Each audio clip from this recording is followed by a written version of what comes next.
Começa agora o podcast Agro e Prosa com o jornalista Divino Ronaldo. Esse podcast tem por objetivo falar do agronegócio de um jeito descontraído, fácil e descomplicado.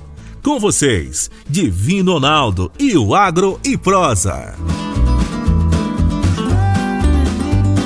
Hoje eu irei entrevistar Bruno Gotardi, engenheiro agrônomo, especialista em produção de ruminantes e também especialista em produção de forragem. Ele é coordenador de pós-graduação e de projetos do Reagro. E o tema da nossa entrevista será ferramentas e alternativas para melhorar a rentabilidade da pecuária de corte.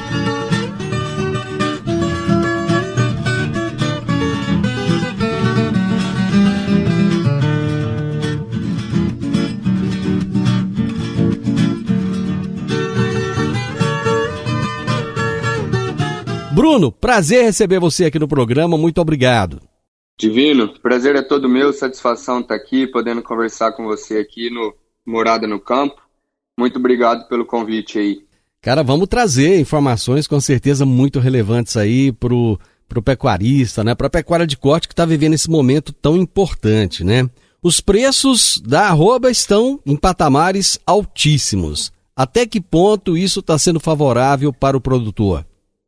Divino, legal aí sua pergunta. Eu acho que muitas vezes a gente anda por aí, né? E aí, até pelo momento muito delicado que a gente vem passando, é normal, comum as pessoas falando, mas a atividade de vocês é a única que tá boa, né? A carne tá cara e tal. Graças a Deus, assim, a gente continua trabalhando. O agronegócio aí muito pujante, mas é aquele negócio, né, Divino? Só preço de venda aí do nosso produto não salva um sistema ineficiente. Uhum. Essa alta dos preços aí costuma premiar quem faz bem, quem faz um trabalho bem feito e não consegue, assim, não é suficiente para salvar aqueles que não fazem um trabalho sério e bem feito, né? Então, costumo falar isso aí, que não é só esse preço que vai tornar uma empresa lucrativa. De certa forma, acaba mascarando uma situação, né? Porque dá a impressão que tudo é só lucro, né? E até tem um ditado popular que diz o seguinte, a grama do vizinho está sempre verde, né? As pessoas olham e pensam que o produtor está ganhando dinheiro demais, mas não vê que tem o custo de produção que também tem aumentado, né, Bruno? É exatamente isso, Divino. Tem pessoas que nos procuram que aconteceu isso e que antes dessas altas de preço aí estavam numa situação meio delicada e aí por ter invertido esse ciclo, né, por N fatores e ter puxado esses preços, de certa forma deu a possibilidade desse tipo de produtor aí ficar um pouco mais acomodado, porque, na verdade, não foi um resultado, né? Na verdade, foi uma valorização patrimonial, mas isso não significa que a atividade está entregando resultado para ele, mas, de certa forma, deixou essas pessoas numa situação um pouco mais confortável, não sei até quando, mas deu essa sensação aí de lucro, que é o que você falou, mas, na verdade, foi só uma valorização do patrimônio, com certeza. O calo vai apertar aí num momento aí, num espaço curto de tempo. E aí você falou uma coisa, desculpa, Divino, pode falar. Não, complementa, por favor. Você falou uma coisa interessante, né, porque a maioria das pessoas só enxergam o valor do produto, né, o valor de venda dos animais, mas ninguém enxerga o quanto, em que intensidade que os nossos custos de produção vêm subindo ano a ano. O que acontece é que cada vez mais os custos vêm subindo e o nosso valor do produto que a gente produz aí, da arroba, ela não acompanha na mesma proporção, o que acaba achatando cada vez mais as nossas margens, né? O custo de produção tem subido mais do que o valor da arroba. Bom, lá atrás você disse o seguinte, que aqueles que fazem o dever de casa direitinho, eles acabam se dando bem nesse momento, mas tem aqueles que infelizmente não conseguem. Isso é uma questão de gestão do negócio? Ô Divino, primeiro, assim, eu acho que o ponto de partida seria isso, né? Porque aquilo que não se mede não se gerencia, né? Então, é, primeiro a gente tem que ter uma gestão afiada, entender em que momento, qual que é o grau de maturidade que a nossa propriedade, aí, nossa empresa rural se encontra.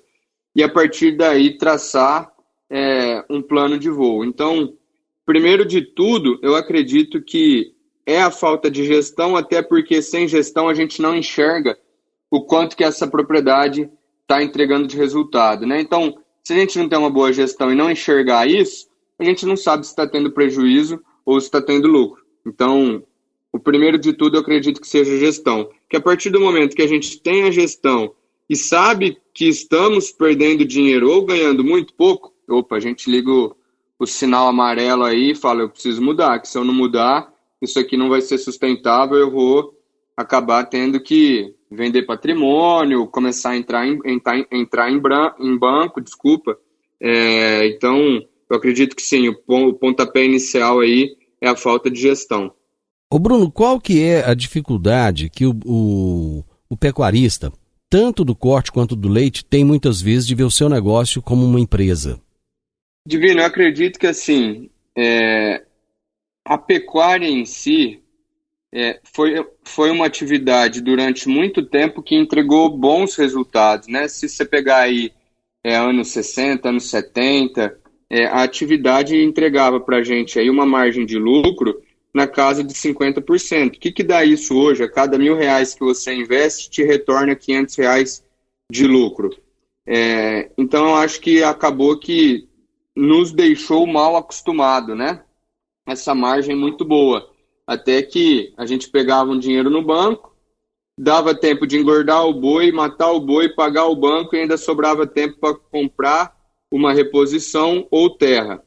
Aí, a partir aí de 93, 94, né, depois do Plano Real, que a economia começou a se estabilizar e os custos de produção, que é o que a gente vem falando até agora, começou a subir mais do que o valor da nossa carne, as margens veio se estreitando e hoje elas se encontram aí, vamos pensar num sistema de recria e engorda, entre 15% a 20%, sistemas bem geridos, e um sistema de cria aí na casa aí de 35% de margem. São números que a gente vê que ao longo dos anos vem apertando muito a nossa margem. Então, acredito que por atividade, antigamente, dá muito dinheiro, acabou deixando a gente um pouco mal acostumado. E aí, a partir desses meados aí de 93, 94, com a mudança aí do cenário econômico, vem mudando, e aí agora começou a apertar o nosso calo, né? Ô Bruno, apesar de ter esse achatamento de margem, mas ainda é uma margem muito boa se comparada aí com diversas outras atividades, né? Divino, quando eu falo nessas margens aí, são sistemas já, com certeza, assim, primeiro respondendo, acho uma atividade boa e interessante, desde que feita com critério. Uhum. Se não, hoje aí a média do Brasil, as fazendas estão ganhando R$100 ou menos por hectare, né? Então, é um resultado, assim, irrisório na hora que você coloca o valor patrimonial no negócio, isso te dá nem 1% ao ano. Uhum. Então, a gente vê que tem poucos ganhando muito e muitos ganhando pouco. Então, isso me faz enxergar oportunidade para quem está trabalhando bem, né?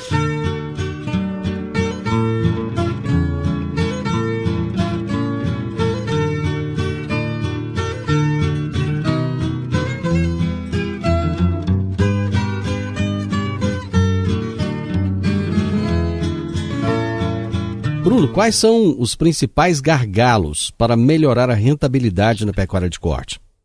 Bom, Divino, então, primeiramente, como a gente falou já aqui até agora, gestão, primeiro de tudo, gestão financeira e econômica afiada.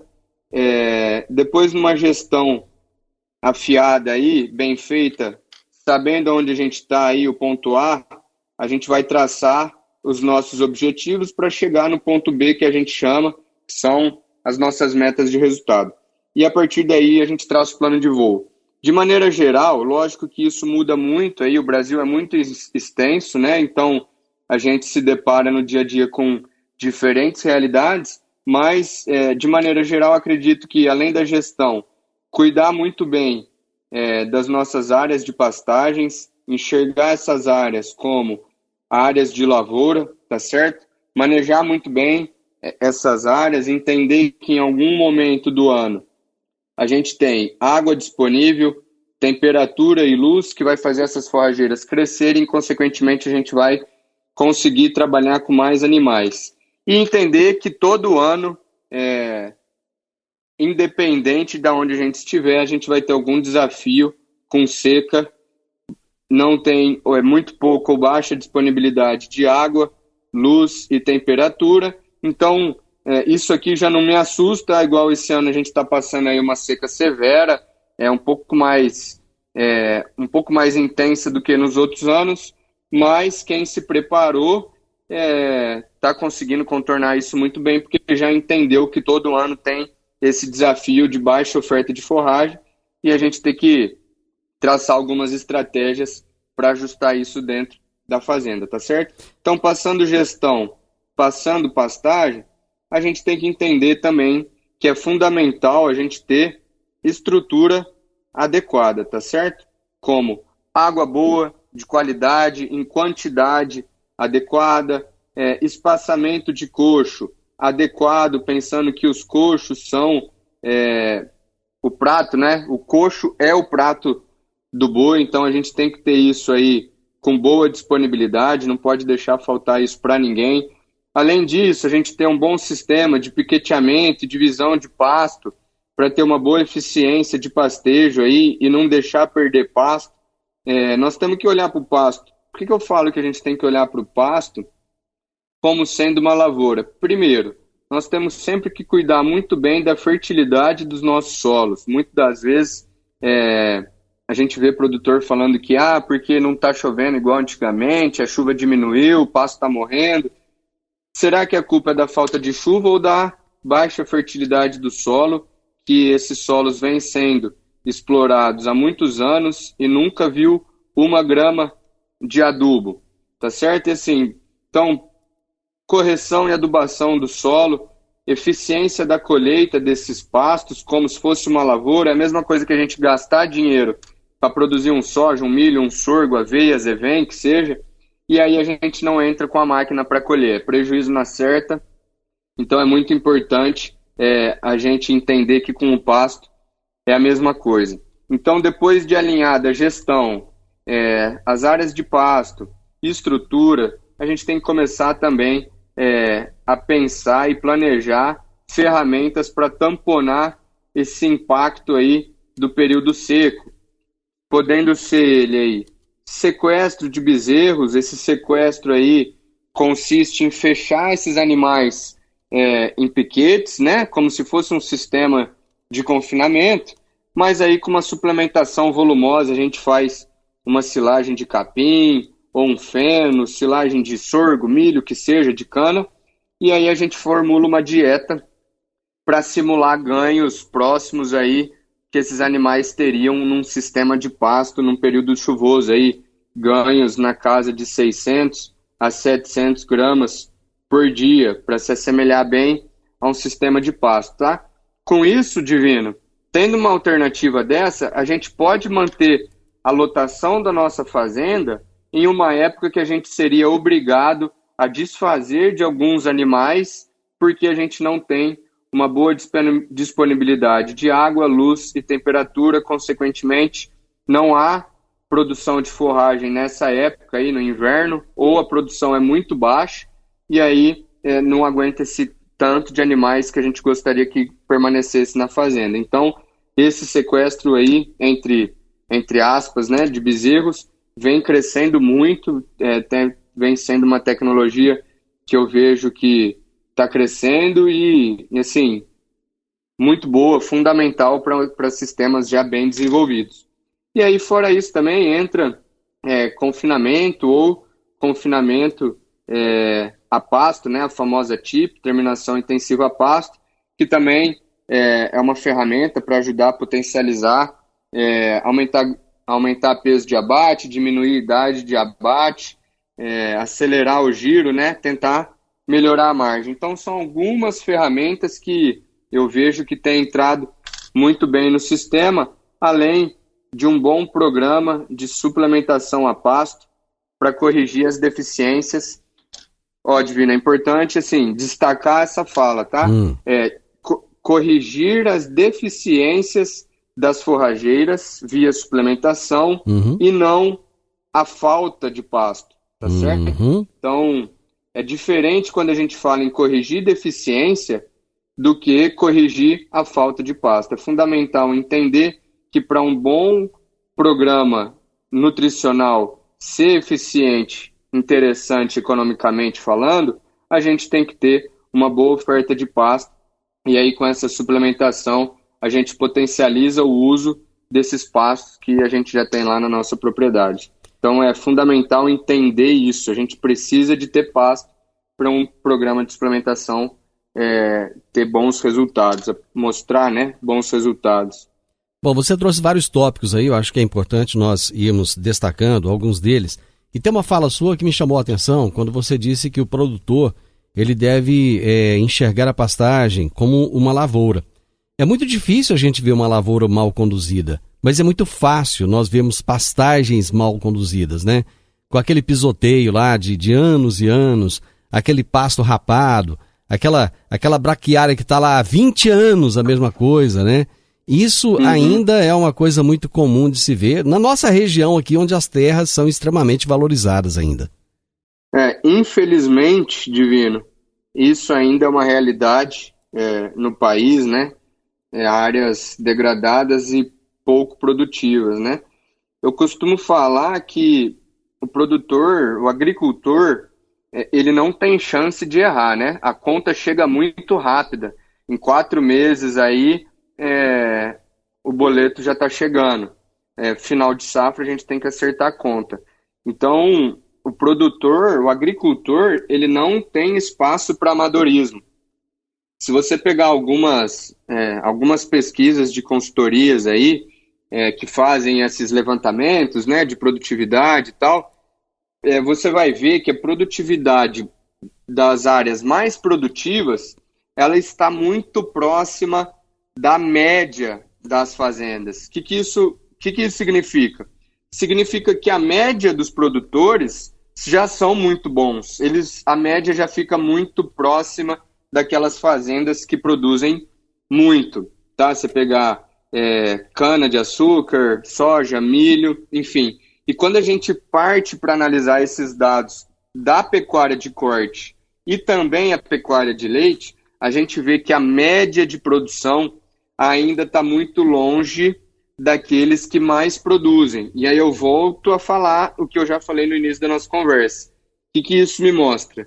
Que poucos estão fazendo muito bem feito e ganhando bastante, enquanto a média e a maioria está fazendo pouco e ganhando pouco. E aí surge oportunidade para quem está fazendo bem feito, né? Então eu acho que isso aí vem de encontro com essa observação sua aí, Divino. Perfeito. Agro e Prosa, falando do agronegócio de um jeito descontraído, fácil e descomplicado.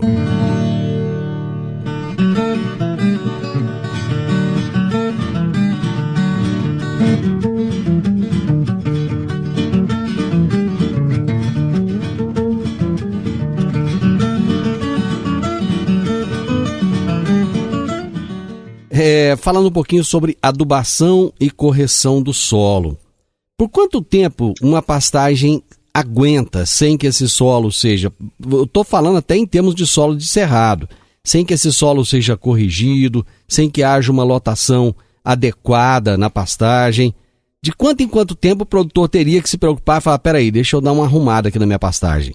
Divino, a gente fala que para manutenção dessas áreas de pastagem, seria necessário, pelo menos todo ano, a gente fazer um pouquinho, pelo menos para ter uma manutenção, tá certo?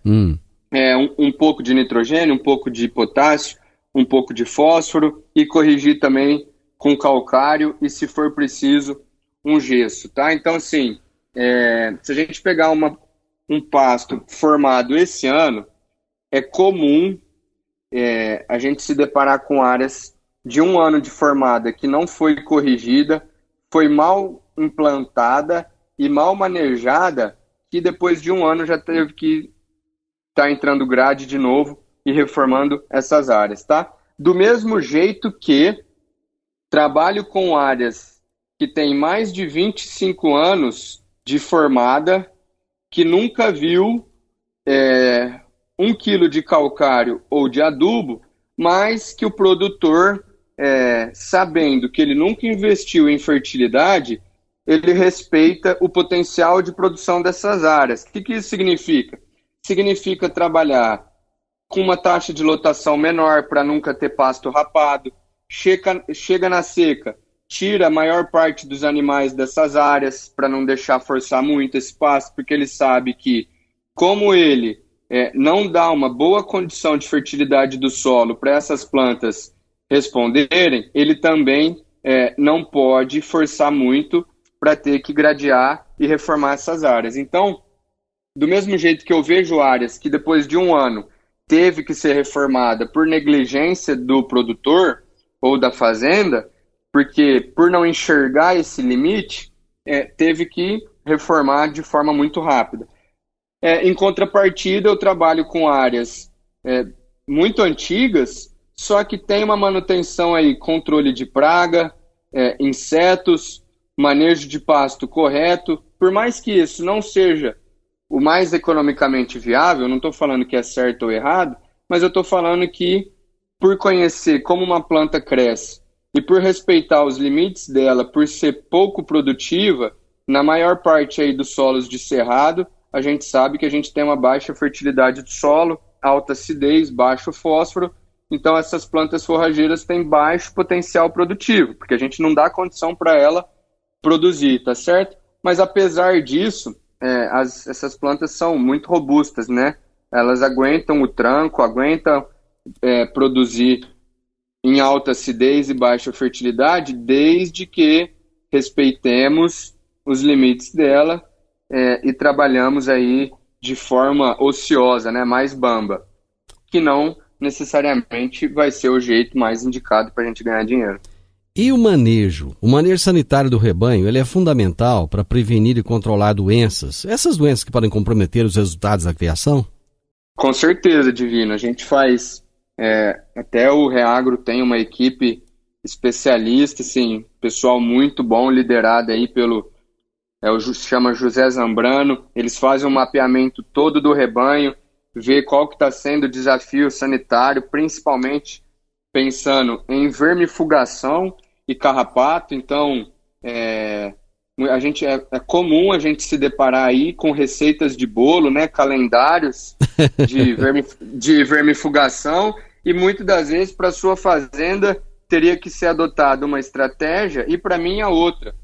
Então, e eles têm encontrado bastante resultado, feito bastante trabalho consistentes, e assim, isso é levado com muita cautela. A gente enxerga isso, entende que isso é muito importante, e na maioria das vezes cada propriedade que tem uma realidade tem um protocolo sanitário aí, pensando principalmente também em carga de verme, né, endoparasitas também, ectoparasitas, para tentar diminuir ao máximo o impacto negativo disso aí, ô Divino. Bom, nosso tempo já está quase chegando no final. Eu já percebi que a gente vai ter que prolongar essa prosa aqui num outro momento, em outra entrevista, né? Porque tem muito assunto para se falar. Você está dando uma pincelada aí, você está dando uma pincelada em cada tópico, né, que a gente está colocando.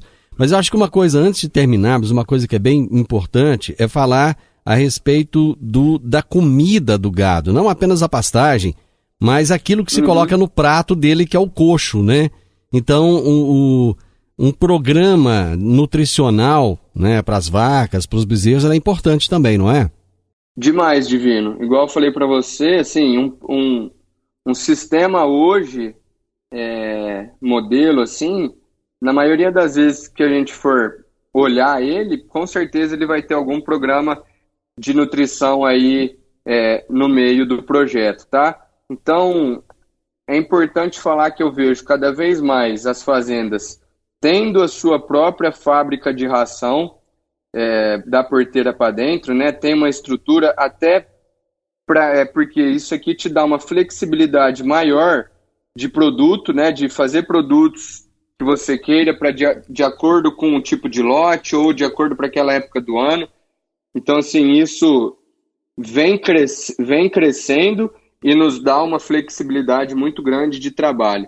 E aí, quando a gente começa a fazer isso da porteira para dentro aí, é fundamental a gente estar sempre ligado no mercado de grãos aí, né, de farelos proteicos, e tentar adotar sempre estratégias para acertar os melhores momentos do ano. Lógico que é muito difícil, ninguém tem bola de cristal, mas existem alguns momentos que nos dão brechas para fazer bons negócios, e isso garante o resultado do ano, certo? Se a gente fizer uma compra errada aí, pode comprometer o nosso resultado.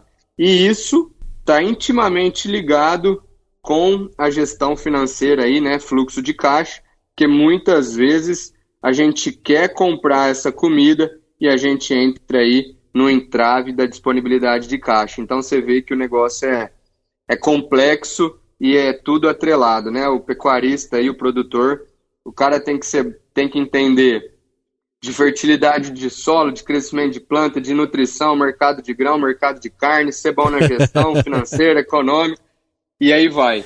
Mas, então, assim, falando em nutrição, é isso aí, eu acho que para falar, é fundamental ter um bom planejamento nutricional e estratégia aí de comercialização de insumos nutricionais, e com certeza isso vai estar muito atrelado ao caixa, tá?